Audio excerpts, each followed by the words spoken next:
are discussing about main function of central bank. Central bank का main function होता है controller of money supply and credit, कि कैसे आप मनी सप्लाई को क्या करोगे, कंट्रोल करोगे. Due to economy fluctuation RBI control money supply. अब जो हमारी इकोनॉमी में जो फ्लक्चुएशन होता है वो क्यों होता है? वो फ्लक्चुएशन होता है इन्फ्लेशन एंड डिफ्लेशन की वजह से.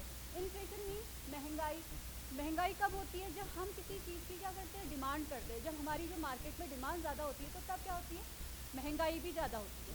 ठीक है, डिमांड हम कब करते हैं? जब हमारे पास क्या होता है, लिक्विडिटी, मीन पैसा ज़्यादा होता है. तो उसको कंट्रोल करने के लिए आरबीआई क्या करती है, मनी सप्लाई को क्या करती है, कंट्रोल करती है. और इसी के अपोजिट जब डिफ्लेशन हो रहा होता है तो वो क्या करती है, मनी सप्लाई को क्या कर देती है, इंक्रीज कर देती है, बढ़ा देती है. पब्लिक के पास जो पैसा होता है उसको ज़्यादा कर देती है, जिससे कि डिफ्लेशन की जो प्रॉब्लम होती है वो सॉल्व हो जाती है. तो for this purpose RBI make use of the following method. जो आरबीआई है वो किन मेथडों से मनी सप्लाई को कंट्रोल करती है, ये मैं आपको बताऊंगी. फर्स्ट है इसमें रेपो रेट. फर्स्ट क्या है, रेपो रेट. अब जब क्या होता है, रेपो रेट क्या होता है, जब सेंट्रल बैंक जो होती है कॉमर्शियल बैंक को पैसा देती है, तो पैसा देती है तो क्या करती है, उसमें क्या करती है, कुछ इंटरेस्ट चार्ज करती है. जब इंटरेस्ट चार्ज करती है तो वो क्या होता है, जब इंटरेस्ट चार्ज करती है तो वो जिस रेट पे इंटरेस्ट चार्ज करती है उसकी जो परसेंटेज होती है वो क्या करती है, मनी सप्लाई को कंट्रोल एंड इंक्रीज करने में काम आती है. सपोज दैट सेंट्रल बैंक ने कॉमर्शियल बैंक को जो रेट ऑफ चार्ज है वो ये दिया. मान लो कि वो कहती कि जितना भी पैसा वो कॉमर्शियल बैंक को देती है उसका 10% वो क्या करेगी, 10% इंटरेस्ट चार्ज करेगी. तो वो 100 का कितना हो गया, 10 रुपया हो गया. 100 का 10 हो गया. तो ये तो आपको समझ में आ गया. तो ऐसे ही कॉमर्शियल बैंक भी क्या करती है, जब पब्लिक को पैसा देती है तो क्या करती है, उसमें भी कुछ इंटरेस्ट रेट चार्ज करती है. उसको क्या कहते हैं, उसको हम रेपो रेट कहते हैं. तो वो क्या करती है, जो इंटरेस्ट चार्ज करती है तो वो भी उसी के अकॉर्डिंगली करती है. जैसे सेंट्रल बैंक कॉमर्शियल बैंक को रेट ऑफ इंटरेस्ट चार्ज लगाता है, वैसे ही कॉमर्शियल बैंक भी पब्लिक को इंटरेस्ट चार्ज करती है. इट मीन अगर सेंट्रल बैंक कॉमर्शियल बैंक को ज़्यादा इंटरेस्ट चार्ज करती है तो कॉमर्शियल बैंक ही पब्लिक को क्या करती है, ज़्यादा इंटरेस्ट चार्ज करती है. तो क्या होता है, जब मनी सप्लाई को कंट्रोल करना होता है तो वो इस परसेंटेज को क्या करती है, रेट ऑफ इंटरेस्ट चार्ज को क्या कर देती है, बढ़ा देती है. इट मीन 10 की जगह पे वो क्या कर देती है, 50 कर देती है. तो फिर कमर्शियल बैंक को कितना पैसा मिलता है, 50% 100 का. तो ऐसे ही वो पब्लिक को भी क्या करेगी, कॉमर्शियल बैंक पब्लिक को भी जो पैसा देगी उसमें कितना चार्ज लगाएगी, इंटरेस्ट रेट 50. तो जब परसेंटेज जो होगा ज़्यादा होगा तो लैंडिंग रेट क्या हो जाएगा आपका, ज़्यादा होने से क्या होगा, लोन जो पब्लिक को प्रोवाइड किया जाएगा उसकी जो डिमांड होगी वो क्या हो जाएगी, कम हो जाएगी. उसकी डिमांड क्या हो जाएगी, कम हो जाएगी. तो कम होने से क्या होगा, हमारी जो मनी सप्लाई है वो क्या होगी, कंट्रोल में आ जाएगी. क्योंकि कोई पैसा लोन में लेगा ही नहीं, क्योंकि उसके बदले में जो वो इंटरेस्ट पेड कर रहा है वो उसके लिए क्या हो जाएगा, बहुत ज़्यादा हो जाएगा. तो इसलिए वो जो लैंडिंग रेट ज़्यादा होने से वो क्या करेगा, लोन्स नहीं लेगा और मनी सप्लाई क्या हो जाएगी, कंट्रोल में आ जाएगी. तो ये आपको रेपो रेट समझ में आया. ये क्या होता है, शॉर्ट टर्म पीरियड्स के लिए होता है. अब आपका आता है सेकंड इसमें बैंक रेट. बैंक रेट वही है, इसी का सिमिलर है. बैंक रेट में क्या होता है, यही प्रोसेस होती है, लेकिन ये प्रोसेस जो होती है लॉन्ग टर्म के लिए होती है, मतलब लॉन्ग टर्म पीरियड होता है. यही जो इंटरेस्ट रेट है जो, तो क्या होगा, लॉन्ग टर्म पीरियड के लिए, मतलब जो इसमें जो लोन दिए जाते हैं लॉन्ग टर्म पीरियड के लिए दिए जाते हैं, तो इसको हम बोलते हैं बैंक रेट.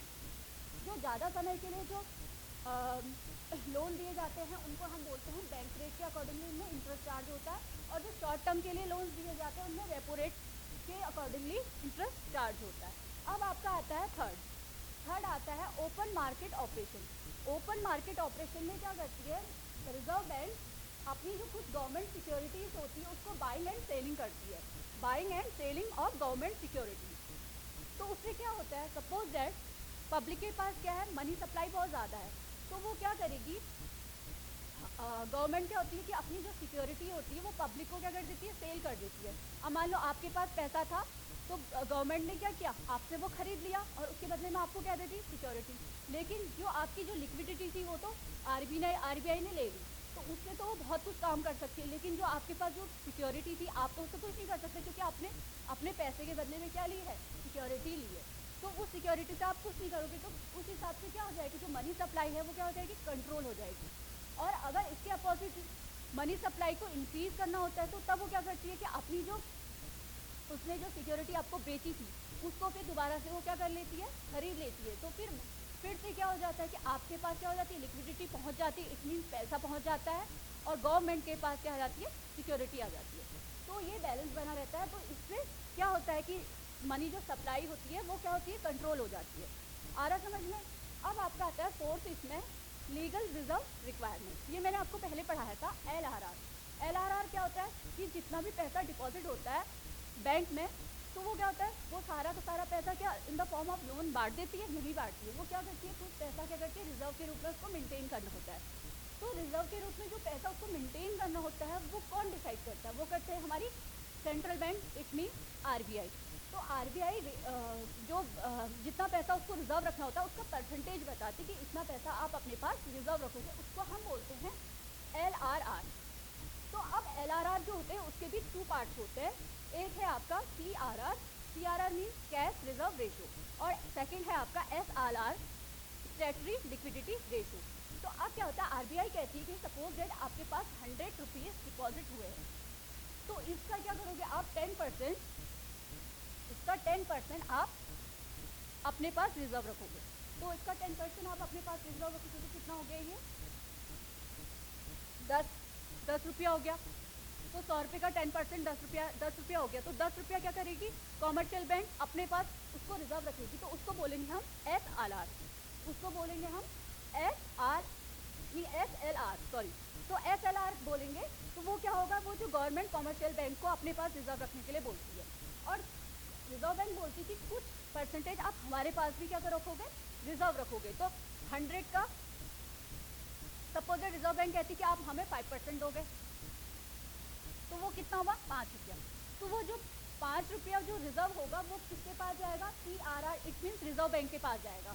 तो कैश रिजर्व रेशो RBI के लिए हुआ, और SLR, स्टैट्यूटरी लिक्विडिटी रेशो, वो किसके लिए हुआ, कॉमर्शियल बैंक के लिए रिजर्व हुआ। तो दोनों का अगर हम टोटल करते हैं तो वो कितना हो गया, 25%, और इक्वल क्या आ गया, 15 रुपये। इसको हम बोलेंगे LRR, it means legal reserve requirement. अब क्या होता है कि ये तो आपको समझ में आ गया। अब क्या होता है कि जब हमें मनी सप्लाई, जो मनी है, मनी को क्या करना है, मनी सप्लाई को कंट्रोल करना है, तो तब हम क्या करेंगे, तो हम इसकी परसेंटेज को बढ़ा देते हैं। हम कहते हैं कि आप अपने पास क्या रख लो, 10 की जगह पे क्या कर लो, 25% अपने पास रखो, और 25 रिजर्व बैंक के पास। तो ये टोटल कितना हो गया, टोटल हो गया आपका, टोटल आपका हो गया 50%। टोटल कितना हो गया, 50%। वो कहता है कि CRR भी आप 25% एंड SLR भी 25%। तो अपने पास रिजर्व रखो कहता है, तो ये कितना टोटल हो गया परसेंटेज का, 50% वो कैश रिजर्व के रूप में रखती है, बाकी जो 50% है वो लोन के रूप में प्रोवाइड करती है। तो रेशो देख लो आप, 50% हो गया, 50% अब वो अपने पास रख रही है, तो लिक्विडिटी पब्लिक के पास कितनी जा रही है, ओनली 50%। तो उसमें भी क्या होता है कि लोन क्या है, पब्लिक नहीं लेती है, तो ऐसे भी मनी सप्लाई को कंट्रोल किया जाता है। अब आपका आता है इसमें last, margin requirement. Margin requirement ये है, अब कुछ मार्जिन होती है जो जब भी बैंक जो होती है अपना जो पैसा है वो लोन के रूप में प्रोवाइड करती है, तो क्या करती है, कुछ मार्जिन चार्ज करती है, कुछ सिक्योरिटी जो होती है वो लोन देते समय उसके अगेंस्ट कुछ सिक्योरिटी अपने पास रखती है। मान लो कोई लोन लेने गया, तो वो कहती है कि आप 100 रुपीज़ सिक्योरिटी लेके आओ, तब जाके आपको 70% लोन मिलेगा। तो क्या करता है, वो 100% का 70% मिलेगा, तो मतलब इट मीन्स जो मार्जिनल रेट होगा वो कितना होगा, 30%। तो लोन कितना प्रोवाइड होगा उसको, 70 रुपया। तो 100 रुपये की सिक्योरिटी में उससे 70 रुपये मिल रहे हैं, ठीक है। और वो 30 रुपये का क्या है, मार्जिन रिक्वायरमेंट, जो बैंक जो है अपने पास को मार्जिन के रूप में अपने पास रखती है, ठीक है। तो ये आपको समझ में आया।